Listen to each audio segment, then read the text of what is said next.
एक बार की बात है, एक लड़का था जिसका नाम रवि था और वह एक शहर में नौकरी करता था। उसके साथ एक लड़की भी काम करती थी जिसका नाम कोमल था। काम करते करते दोनों एक दूसरे को पसंद करने लगे और शादी करने का सोचा। फिर ये दोनों अपने अपने घर में बताया। लड़के के घर वाले बहुत खुले विचार के थे तो वे बहुत जल्दी मान गए। और जब लड़के के घर वाले लड़की के घर गए लड़की का हाथ मांगने तो कोमल के पिता ने एक शर्त रख दी। तो सबने वो शर्त मान ली और दोनों परिवार शादी को तैयारी करने लगे। वो शर्त थी कि शादी में कोई भी बूढ़ा व्यक्ति नहीं आएगा।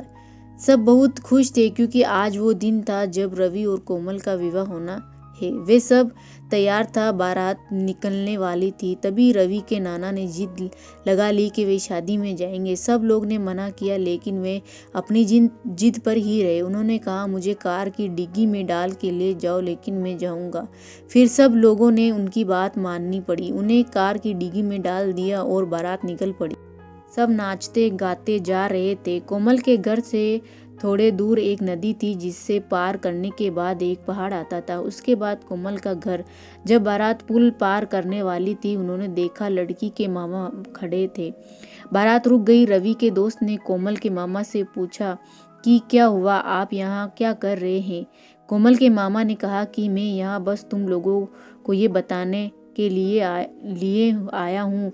अगर तुम लोगों को ये शादी करना है तो हम लोगों की एक और शर्त है और वो है ये कि नदी है, इससे तुम लोगों को दूध बहाना होगा। ये बोलने के बाद वो वहाँ से चले गए। तब रवि के दोस्त ने कहा कि अब ये शादी नहीं हो सकती और बारात वापस जाने लगी।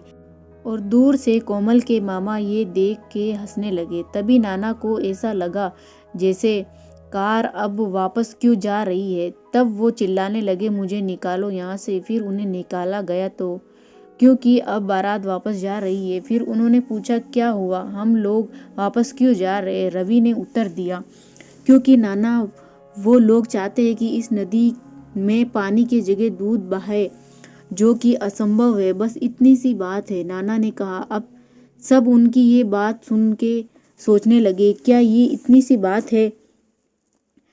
फिर नाना ने कहा, जाओ और कोमल के पिता को बोलो कि पहले इस नदी के पानी को हटाया जाए। हम लोगों के पास दूध है, जो कि असंभव थी। जब ये बात कोमल के पिता को पता चली तब उन्हें पता चल गया कि उनके साथ पक्का कोई ना कोई बूढ़ा व्यक्ति है। उसके बाद कोमल के पिता सारी शर्तों के बिना शादी के लिए मान जाते हैं।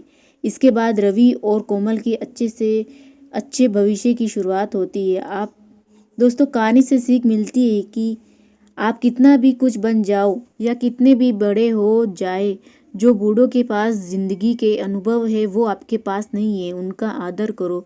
दोस्तों, कहानी कैसी लगी कमेंट करके ज़रूर बताना। वीडियो को लाइक शेयर और चैनल को ज़रूर सब्सक्राइब करना। Thanks for watching.